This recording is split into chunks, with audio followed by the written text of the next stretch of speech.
afternoon, everyone. I hope I'm audible to everybody.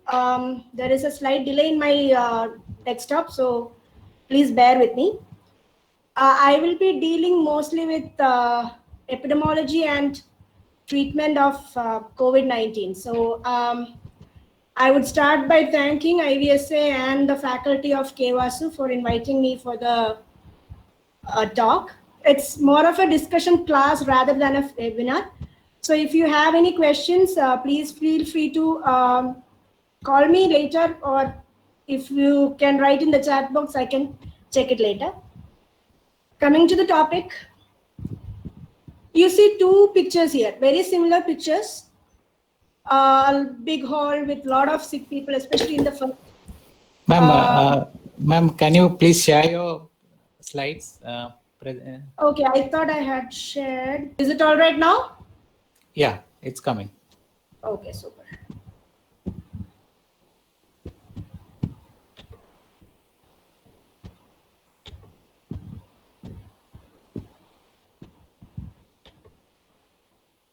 Okay. Okay. So here we see two pictures. Like I said, both are very similar. A big hall with a lot of sick people, especially in the first picture. Only difference is, the main difference being, the two pictures have been taken around a century apart. First one is during 1918, during the First World War, during the Spanish flu, which had around 50 million cases and around 5 million casualties. And the second picture is taken as early as 6 months ago in Delhi. It was the first COVID hospital that was started in Delhi. So as you can see, we have been through years of similar conditions and we have still not learned from it. So coming to my topic, COVID-19 management in Kerala and One Health approach. I would be dealing mostly with the epidemiology, pathophysiology, and management clinically and preventive strategies. I think the One Health approach aspect has been taken very beautifully in the morning session and in the first section.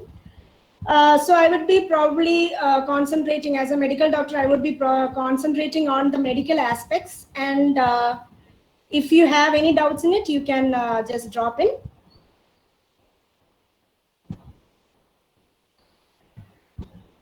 For learning the management and to start prevention strategies, it is very important to learn about epidemiology and pathogenesis of any disease for that matter, and COVID-19 for in this case. So I will be dealing with epidemiology, pathogenesis, along with management and prevention strategies, and a brief note on One Health approach for COVID-19. So what is COVID-19 or coronavirus viral disease, which was discovered in 19? It was a flu-like illness caused by a coronavirus, which is very similar to the coronavirus causing SARS disease in 2002 and MERS in 2012.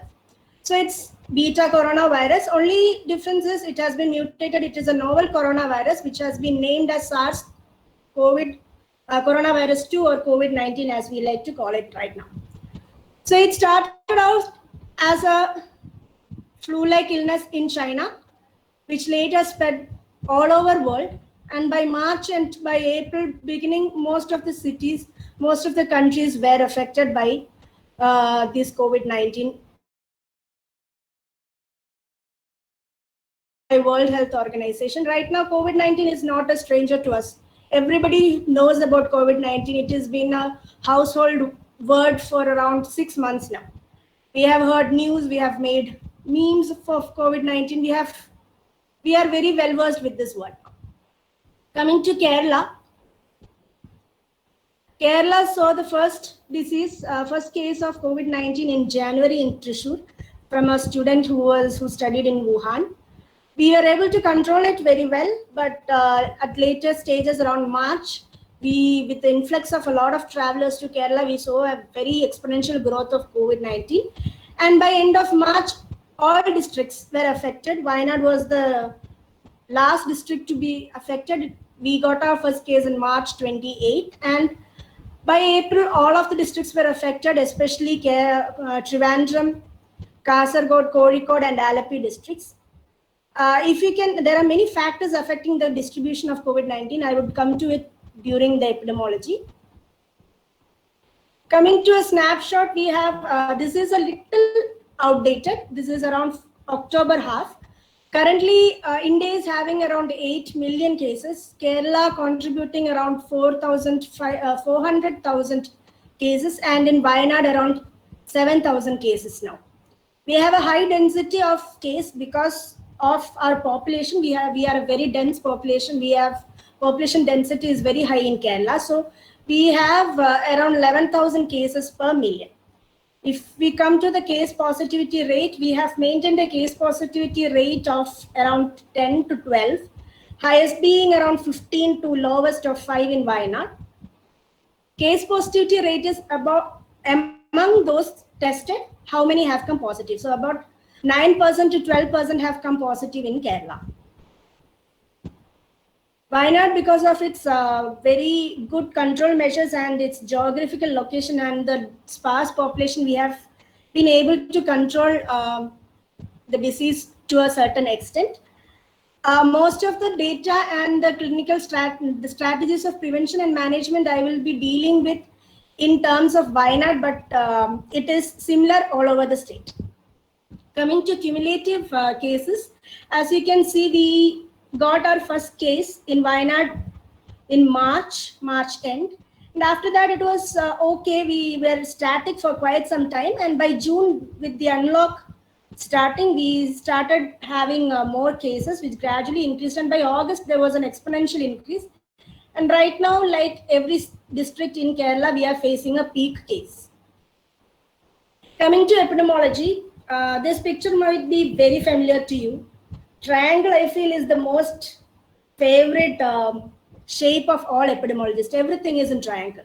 So any disease for that matter, and COVID-19 in particular, is basically because of interaction of these three factors. This is an epidemiological triad, a tetrad, if you consider the time period also.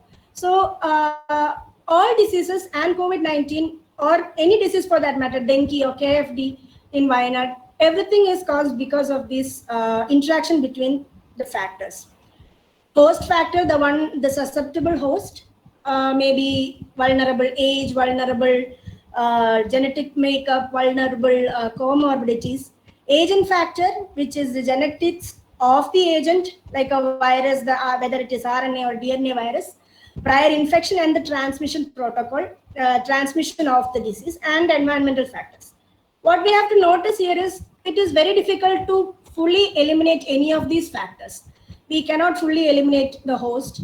We cannot fully eliminate the agent. And it's very, very difficult to change any environmental factors.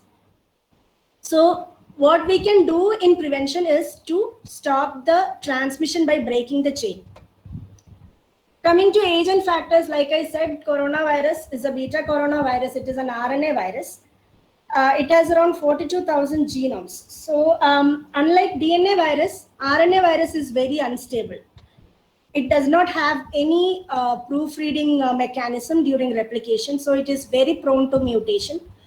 Also, it is very easy for an RNA virus to replicate and to incorporate into a host virus. So RNA virus is special that way and is very important in terms of disease propagation. Coronavirus especially has an affinity to angiotensin converting enzymes.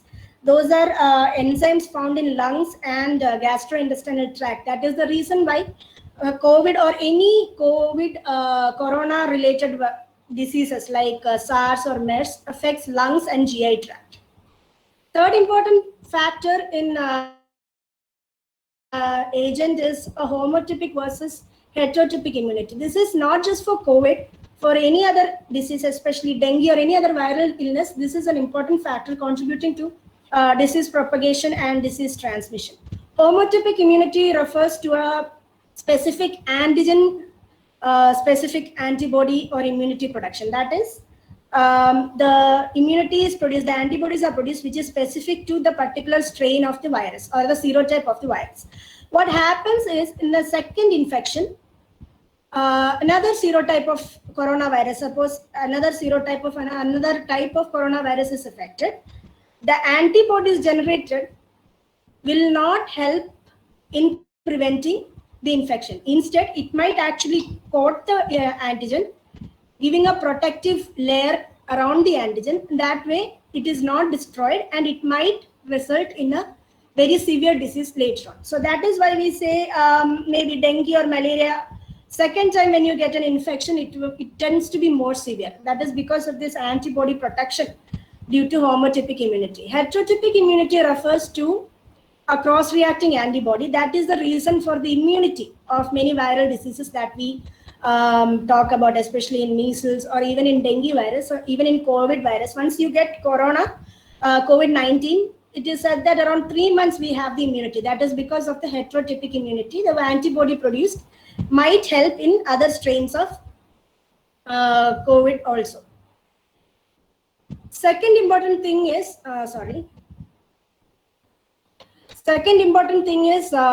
the transmission. Most of these things you might have heard, droplet infection, fomite infection, and airborne infection. Droplet infection is when you sneeze or when you cough, tiny droplets containing the viral particles are emitted from your nose or your mouth, and it travels. Like when you throw a ball, it travels in the atmosphere for some time and then it falls. So it's similar way, droplet moves to a distance around 3 feet to 6 feet and then it falls to the ground. Second type of transmission is fomite transmission. That is anything that an infected person can touch. For example, doorknobs, laptops, mobile phones, anything that the person has used and has kept it. The virus can live in these items for a few hours to days and can help in transmission. Third is airborne transmission. That is, the droplet may evaporate and small droplet nuclei can travel to long distances, more than 6 feet, and affect another person not too close by. Why is transmission important? Like I said, for prevention strategies, for our campaign of Break the Chain, for any prevention management strategies, it is very important to know how it is transmitted. Third important thing regarding the agent factor is its incubation period. Incubation period is the time period between when the infected virus enters the human body and the time it manifests into a disease. In COVID-19, it is around 1 to 14 days, the mean incubation period being 5 to 6 days. This is again important in terms of quarantine isolation of patients. Also, our testing strategies is based on the mean incubation period. Like if one of us is getting COVID, we need not us is getting infected with a COVID virus by contact with, say, a COVID positive patient. We need not test right next day. The chances of you getting the COVID or manifesting COVID is very less. Around 2 days later to 5 days is when we actually get symptoms. And it is the peak time when you can test by antigen testing or RT-PCR, and you might actually get a positive viral load.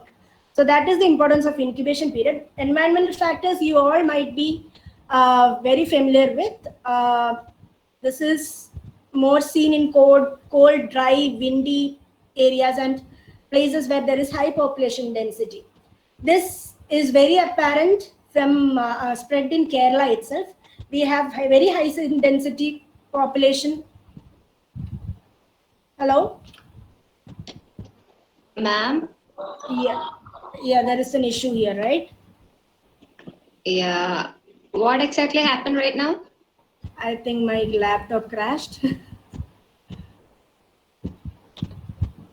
Wait a second. Okay, can you see me now? Oh, shit. Ma'am, you just read from the windows itself. You don't need to. That is okay. But when activate Windows is coming on. Okay, fine. Is it visible now? Yes, ma'am. Okay. So we are talking about environmental factors. Like I said, in Trivandrum, Alleppey, if you think about Kasaragod, Kozhikode, all these places, what is very similar is the type of environmental condition that is there. It is humid, cold, windy, with high population density, and also cultural factors leading to the disease. So environmental factors is also important. In fact, it's very important in transmission of any disease. Coming to host factors, age is an important factor. Old is affected more, but like you can see now, all ages are equally vulnerable. We recently had a death of a 23-year-old. He is young with no apparent comorbidity, so no age is totally discriminated by COVID-19. So age is not so important as of now. Second important part is nutritional status. That is the reason why we talk about eating good food, drinking lots of water, taking multivitamins during these times. So nutritional status is also very important. Low nutrition is one of the risk factor for COVID-19 infection. Thirdly, comorbidities, especially that decreasing the immunity of a person like diabetes mellitus, or any disease that is affecting the respiratory system like chronic obstructive pulmonary disease or asthma, or any allergies. These are all comorbidities that are a risk factor regarding COVID-19. Fourth important host factor, which is not a typically used as a host factor, but in case of an epidemic or a pandemic, this becomes very important. That is the health-seeking behavior of the person. When you get a disease, you might not go to a healthcare facility because of the pandemic situation right now, which might lead to undiagnosed cases and which might actually lead to invisible spreading of the disease. So health-seeking behavior is also a very important host factor. Coming to the pathophysiology of COVID-19, there is mainly two prongs of pathophysiology. First one is viral replication, that is the virus enters the body, it attaches to an enzyme, gets inside the tissue, and it replicates. So usually, like I said, has very high affinity to ACE. So it is seen in respiratory and GI tract. Hence, the symptoms are seen in respiratory and GI tract, like cough, cold, pneumonia, diarrhea, vomiting, etc. Loss of sense of smell. Second, more important pathophysiology is a cytokine storm. That happens around 24 to 48 hours after you get infected with the COVID-19 virus. That is, it causes an increase in inflammatory cytokines like interleukins, bradykinins, etc. If this is too clinical for you, or if you are not understanding any of the medical jargons, please feel free to interrupt me. And coming back to cytokine storm, so it causes increase in cytokines, which will lead to like any allergic reaction. When you get a bee sting or anything, there is an allergic reaction that happens. In viral infection, that is augmented, leading to many of the symptoms that is seen in a person with COVID-19. For example, breathing difficulty, high-grade fever, diarrhea. All these can be seen by inflammatory cytokines. Excuse me? Yes. Somebody else is also screen sharing. Everyone, please pin presentation 7 Matthew onto your screen. Ma'am, you continue. Okay, thank you. Coming to clinical features, it is divided into mild, moderate, and severe, along with sequelae, which I will be dealing with in another slide. So it might start as an asymptomatic cases. Most of the cases are asymptomatic. That is, the person does not have any symptom of the disease. Or it can be very mild, like a mild respiratory or GI symptom, mild cough, sore throat, mild fever, coryza or a cold, diarrhea, loss of smell. It might not be a life-threatening problem, but it might be uncomfortable for the person.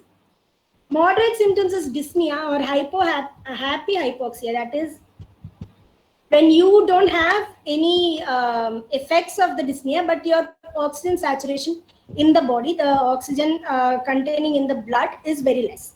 So that is why I think many of you might have seen a pulse oximeter. People just put it in their fingers and you can find out the oxygen saturation is right or not. This is usually used in home-based management nowadays. So dyspnea with happy hypoxia is a moderate symptom with extreme prostration and pneumonia. And when it comes to severe symptoms, we have an acute respiratory distress syndrome. That is, respiratory distress is so much requiring a ventilatory support, or coma or death. Sequelae, like I said, will be dealing in another slide. So coming to rationale for prevention, like I said, this epidemiological triad is the basis of all prevention strategies that we take for any disease and especially in COVID-19. Since we cannot fully eliminate all the humans from the world or all COVID virus from the world, all we can do is stop the interaction between these factors. So wearing a mask, ensuring a proper social distancing, all this will help decrease the interaction between these factors.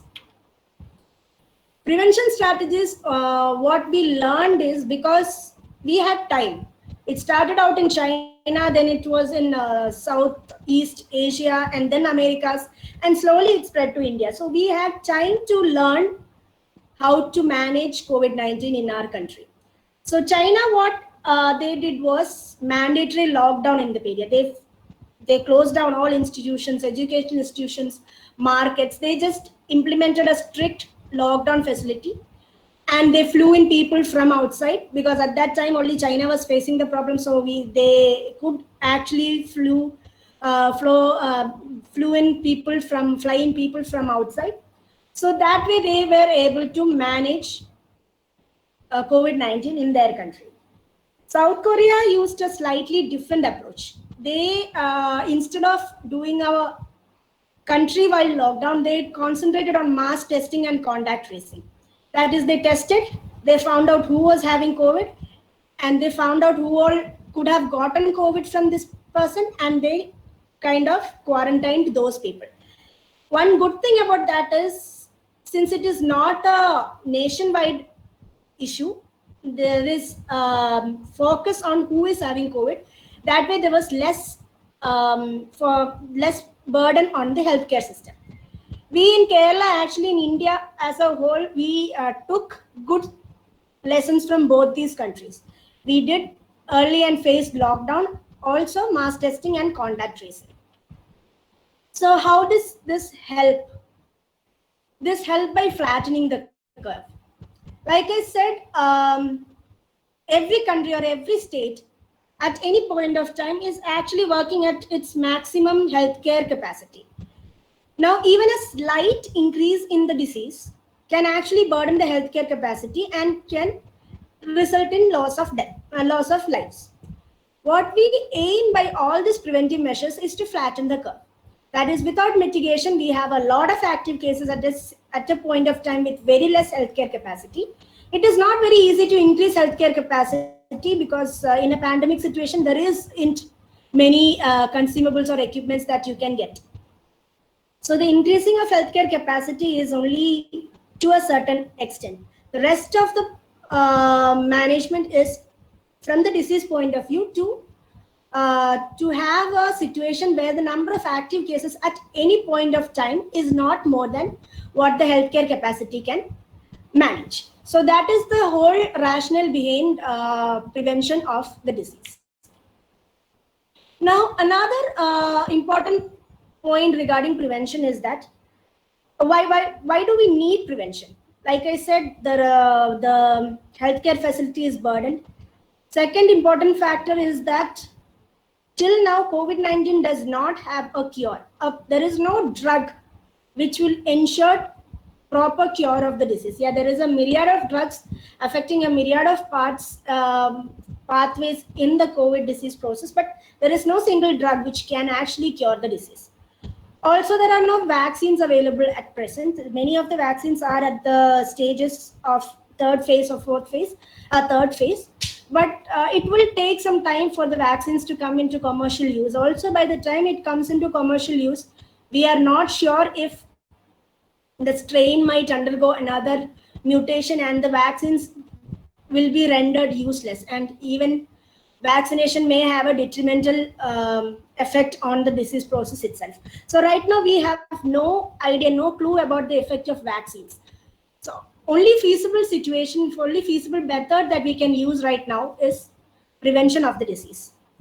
That is what we concentrate on in Kerala, in India, on primary prevention, mainly by decreasing the interaction between agent and host so that the transmission chain is interrupted. So this is the basis for a Break the Chain campaign in Kerala. It was started in February.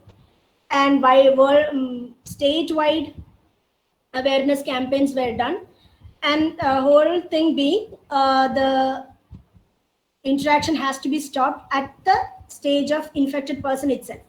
So by washing with soap and water, like sir was saying, since RNA virus is enveloped, it actually breaks the envelope and kills the virus, or it can actually dehydrate the virus and thus kill the virus. So washing the hands with soap or water is very useful prevention strategy.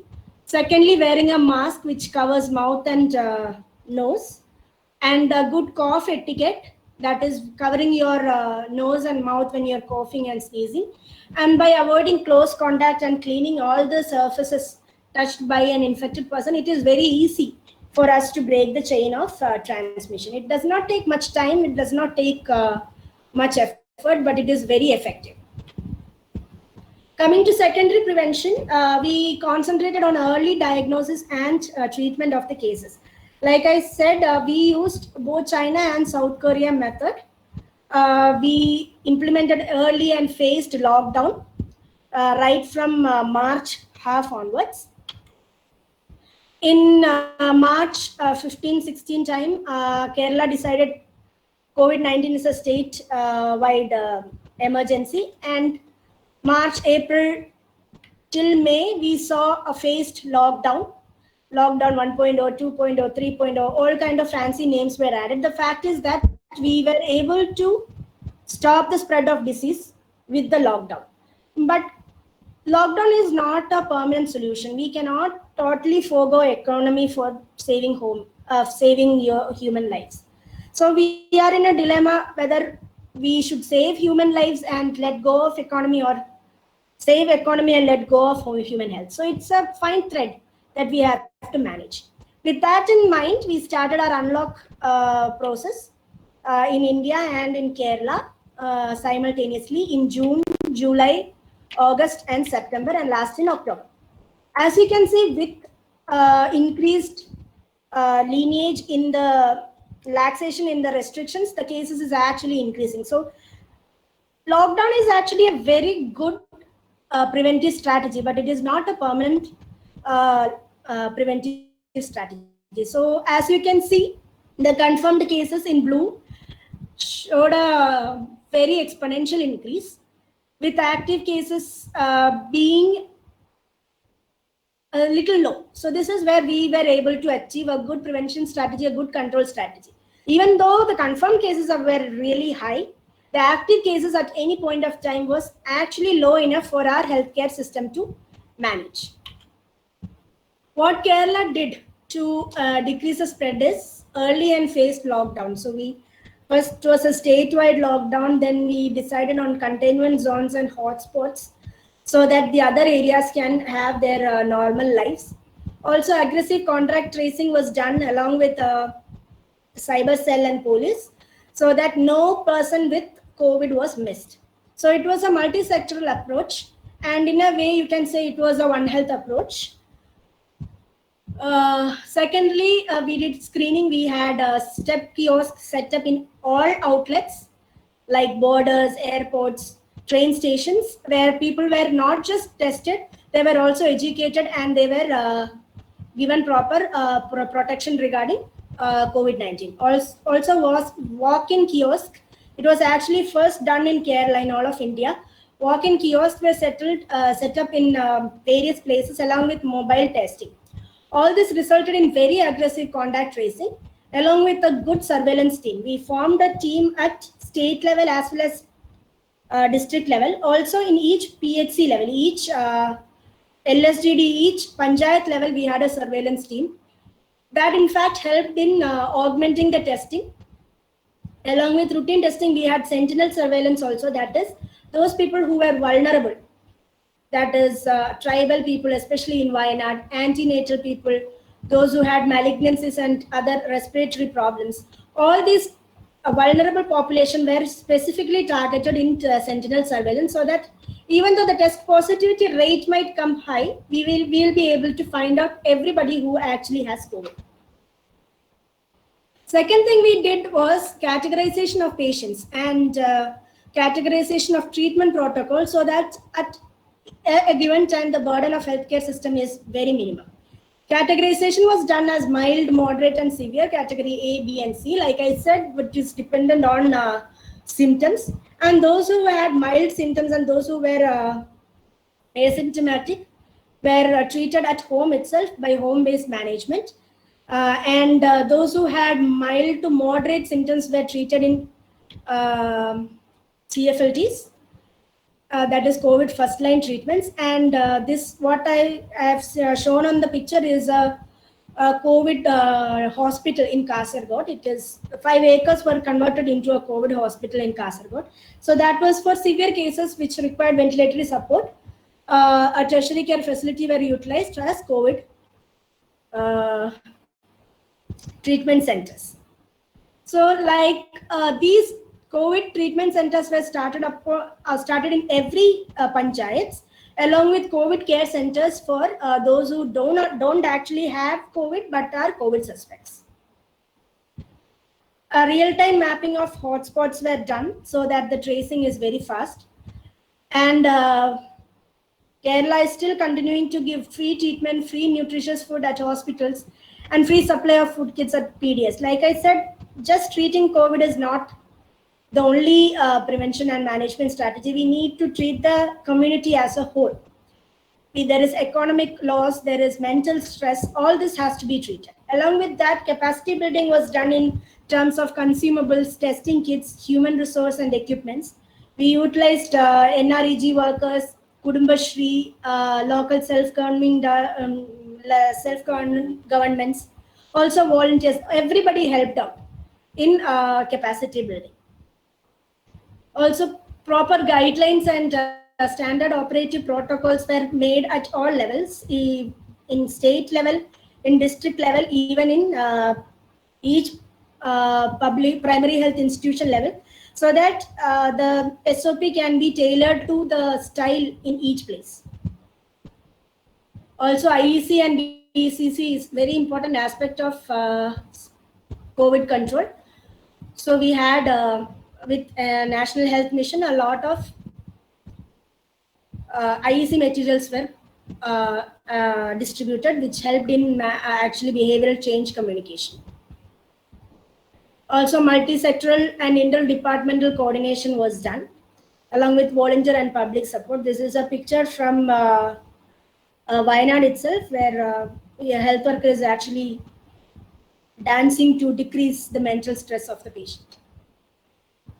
Coming to management, I am not sure how much of this is important for you. Mainly non-pharmacological management is the key. Good food, good water, and good rest, along with multivitamins, will actually help regain proper health in these patients. Pharmacological drug, like I said, no drug is actually useful in curing of the disease. But based on the pathophysiology and epidemiology, we can use different kind of drugs to manage. Like antiviral drug actually decrease the replication of the virus. Hydroxychloroquine, azithromycin, steroids, and immunosuppressant drugs are actually important for the cytokine storm. Cytokine storm may also result in a hypercoagulable state. So anticoagulants is also an important mode of treatment. Also plasma therapy, that is a kind of passive immunization. You are actually giving antibody to the person from taken from another person who has recovered from COVID-19. Again, that is not a fully settled as a treatment modality, although it has shown very high promise for treatment of the disease. Chemoprophylaxis is not actually focused on right now. It is only given for high-risk persons. Coming to long COVID or post-COVID management, that is the sequelae. Around 75% of the patients who have COVID seem to have some type of long-term effect of COVID. It might be small issues like mind fogging or fatigability or slight respiratory distress, or it can be as severe as a cardiac or respiratory involvement leading to debilitation or even death. There is also a baseline inflammatory syndrome that keeps on happening, resulting in multi-system inflammatory syndrome in children and in adults. For long COVID, what it is seen is we need to have a holistic approach. We have started a post-COVID clinic in Wayanad Manandavadi under district TB office. where a pulmonologist is available full time for management of COVID cases who come maybe 2 weeks or 3 weeks, even 6 months after having a COVID illness, which might actually have been a very mild illness, but might have a very bad sequelae. So a holistic approach is required for a long COVID and post-COVID management. This is a CR model, what we adopted in Wayanad district. As you can see, the blue line is the predicted number of cases at any point of time by CR model. With all the strategies that I have mentioned below, actually the cases have decreased to a level that we were able to manage it fairly well. Coming to One Health approach. One Health approach is not a new term, but it has come to light and or has gained importance with the latest zoonosis and epidemics that has happened in the past few years. Especially in case of coronavirus have high epidemic potential, except for jumping increasingly from animals to humans. Actually, bats are very special. I think bats are very special animals. It's a mammal which can fly. It is a very social animal. It has hibernation during winter months. All this actually helps in the transmission and propagation of viruses, and it has so many viruses as use it as a reservoir, like Hendra virus, Nipah virus, COVID virus, coronavirus, all SARS, MERS, etc.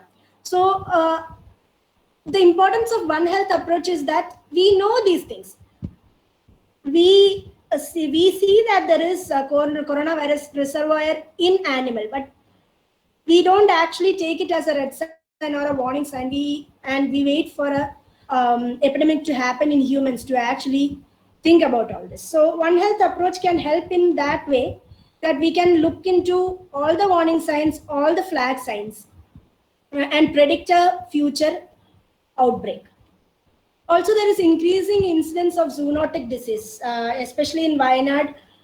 There is KFD, other vector-borne diseases.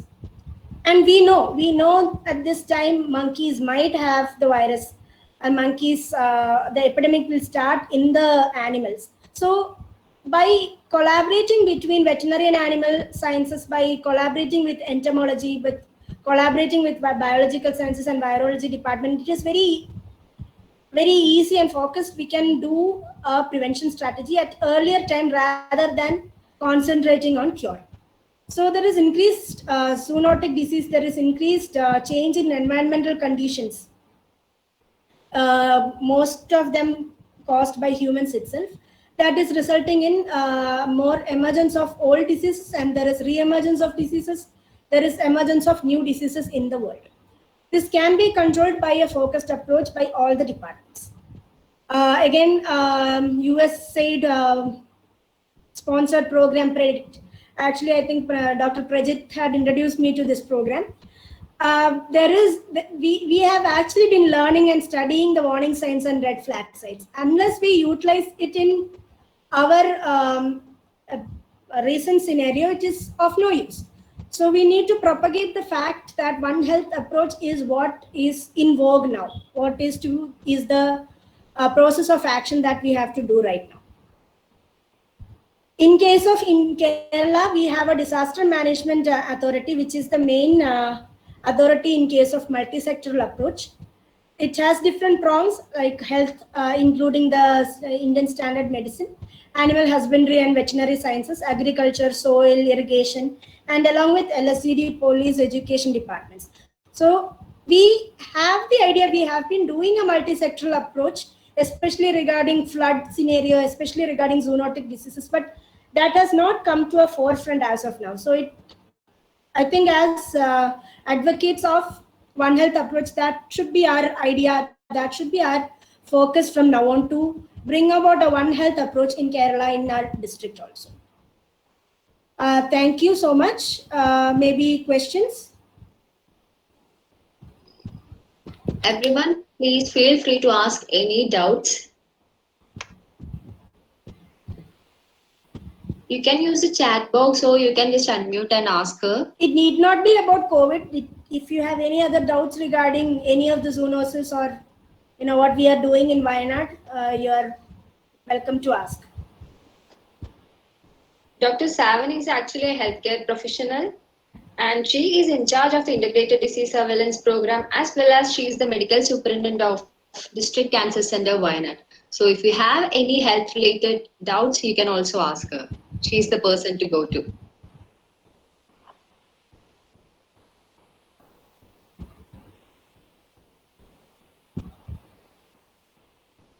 Ma'am, there is a question in the chat box. I will read out for you. Yeah, please. Nehal has asked, what are the recurrence rate or chances of COVID-19? Okay. COVID-19, there are two aspects. First is, like I said, there is a chance of long COVID, which can happen anytime between 2 weeks to 3 months. Usually, the immunity rendered to COVID by COVID virus, COVID infection is around 3 months. So there is a chance of reinfection after 3 months to 2 years. Also, there is chance of sequelae that is happening from 2 weeks onwards. So, as it is a new disease, we actually don't know if there is a chance of repeat infection in a year or so. But from what we have seen is there is a chance of reinfection. Around 75% of people who already have COVID can have a sequelae of COVID. Also, around probably 30 to 40% may have a reinfection. We actually have, at least in Kerala, we has not had any reinfections till date. So I am not sure if it will happen in another month or so. But yes, there is recurrence happening in China and other states, other countries, maybe after 3 months or 5 months is what we are seeing. Ma'am, there is also one more question. Davidson has asked, Madam, please enlighten on asymptomatic patients. Okay, asymptomatic simply means that the patient does not have any symptoms in spite of having viral replication happening inside his body. That depends upon the immunity of the person, the way the viral load that is there inside the person. So the person, around 70 to 80% of the persons will not exhibit any kind of symptoms after being infected with COVID. But that does not mean that the person cannot infect another person. The virus is there, viral load is there, and the virus is there in the secretions of the person. Only difference is that the person is having a good immunity or the person is having a genetic makeup in such a way that it is not affecting the body of the person. So that is why the person is asymptomatic, but the person can still transmit disease to another person. Ma'am, Mr. Bharat Hebbal has asked, would be helpful to know the red flags of epidemics that are being studied. Yes, it would be very, very useful for us to know the red flags because, like I said, even in case of SARS or COVID virus, we actually knew there was a SARS epidemic that was happening in China in 2002, and later coronavirus was found in bats in China maybe 2 years before. So if we notice that as a red flag sign and think about a potential epidemic that is going to happen in recent future, we can actually think about management strategies in terms of prevention strategies, in terms of increasing the healthcare professionals or resources. So having a study to predict diseases in the future is very important for any disease, not just COVID. For dengue virus, like right now there is an epidemic of dengue happening in other states of Kerala. The entomological studies and the viral studies have shown that it is a dengue virus strain 4 that is happening in China. That is not that is happening in Tamil Nadu and other states. That is not done by medical professionals. That is done by biological sciences or veterinary sciences or entomology department. By knowing that, we can actually plan our management strategies in our state because we think there is a probable epidemic that is going to happen in next year or the year after that. So yes, you need to find out the red flag. That is the key focus that we can do in One Health approach, to find red flags in animals so that it can be implemented in humans. Ma'am, Dr. Amanullah O has asked, since SARS-CoV is an RNA virus, how can we make vaccine? No, vaccines is based on the type of antigens that is there, antigen or a viral particle or a protein coverage of the RNA. For example, in RNA, the envelope, they might have a particular kind of receptor which can be targeted in a vaccine. What I meant by vaccines not going to be so effective is that since RNA virus is actually a very unstable virus, it can mutate. This is not for sure. Okay, I cannot say for 100% clarity that it is going to be muted in the near future. Or they can take out two or three antigen particles and make vaccines which can affect either of the antigen particles. So that way, vaccines is viable. Vaccine is used for so many viral diseases, including vaccine for dengue, etc. is coming up. But it is not a sure shot. We will not be able to say for sure that this virus is going to have 100% efficiency. No vaccine is actually having 100% efficiency. Might be certain vaccines like measles vaccine, etc. have around 80% efficiency. But COVID virus being an RNA virus and a highly mutable virus, maybe the efficiency will be in terms of less than 50%. So that is why I said vaccines is not going to be of much use. It does not mean that you cannot make vaccine. There are so many particles on the RNA structure itself, proteins or viral particles, which can be utilized for making viruses, making vaccines. I hope that is clear to you, or you can just unmute yourself, Dr. Raman, and ask. Ma'am, I think we can take one more question since we have gone past time. And if you have any questions, please feel free to mail it to ivsamo.org. I will provide the email ID. We will get it to the speakers. Ma'am, Anjali has asked, after the infection, does the disease get cured or does it leave any side effects like mental retardation or something? Yeah, this is exactly what I was talking about this was exactly what I was talking about in long COVID or post-COVID symptoms. People, around 75% of COVID infected persons have seen to have some sort of sequelae. It can be respiratory or GI symptoms. It can be mind fogging, slight disorientation, slight confusions, which is not helping, which is going to affect their daily lives. But mental retardation as such, I have not heard about. But mental fogging and slight depression has been heard of. Also, it's just not the infection, the whole process of quarantine, isolation, and the stress of being termed as COVID-19 itself can cause a lot of mental tension in a person. Thank you, ma'am. Okay. Thank you so much. Thank you so much for yours. Yes, ma'am. It's been really great to have everyone from every aspect of One Health. I mean, we are having scientists, veterinarians, and a doctor like you. Thank you so much, ma'am. Thank you so much, Sarin, and thank you, the faculty of IVSA and KVASU for inviting me. And hopefully we will collaborate more on this. Thank you so much. Yes, ma'am. We look forward to it. Everyone, you can mail your queries to ivsaindia.pocode@ivsamo.org if your question hasn't been answered by the speakers. Ma'am, you can take one more question then. Okay, sure. Other than COVID, what are the other potential threats we may expect? Mostly vector-borne diseases are on the rise, especially in Kerala. We have seen an increasing number of scrub typhus, leptospirosis, and dengue fever and chikungunya. So vector-borne diseases as a whole is on rise. Like I said, there are a different type of strains that is changing or mutating in the country itself. So in the same disease, there is a chance of another kind of disease, another strain of disease happening, especially like you have seen in COVID-19 itself. Maybe dengue, there might be another outbreak of another strain of disease. But vector-borne disease is mainly the ones which we have to look out for. In Wayanad, it is Kesnur forest disease. In places like Trivandrum, it is scrub typhus and dengue fever. In Kollam, again, it is dengue and chikungunya. So each area, depending on the environmental conditions, we might have threats, especially in vector-borne diseases. Thank you so much, ma'am. Sure. Ma'am, I think we can take one more question. People are really enthusiastic, I think.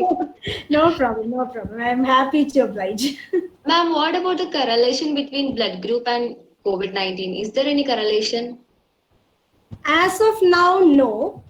But COVID can cause a hypercoagulable state. That is, there is an increased chance of coagulation of the blood. It is not related to blood group as such, because RNA virus usually does not attach to our red blood cells. But because of the cytokine storm that is happening, there is a hypercoagulable state, and that can lead to thromboembolism or blockage of your heart or lung, small vessels in the lung. But there is no typically not associated with any blood group as of now.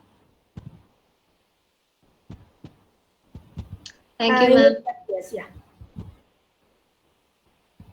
So if you have anything else to share with us, like how cautious should we be when we go out? Is wearing mask and maintaining social distance is enough? I am not saying it's enough, but it is a very important part, because I can tell from my personal experience and my family experience from my family itself. My mother and father is actually very, very cautious. They wear mask all the time. They clean every 2 hours, every place touched by the persons. They are more than 60 years old. They have not got disease in spite of living in a COVID prone area. So, of course, the primary prevention is the stepping stone, is the cornerstone of management of COVID. It is very inexpensive, very effective. So wear mask, sanitize your hands as often as possible, wear mask in the correct way, maintain social distance around 6 feet, and that I can say with 80 to 95% assurance that you will not get COVID. I'm not saying you will not for sure, but yes, it is a big step towards helping in prevention of COVID. Ma'am, is it okay if we share the presentation with the participants? They're really Yeah. That is okay. I was not sure what was the audience like, so that is why mine is a little clinical kind of a picture. But if it is regarding any other part of COVID itself, also you can mail me in my mail ID. I will be happy to answer. Okay, ma'am, I will provide your mail ID to the WhatsApp group. We have participants from veterinary, medical, nursing, engineering, every field. Like we have professional students from all over India. We have few international students also.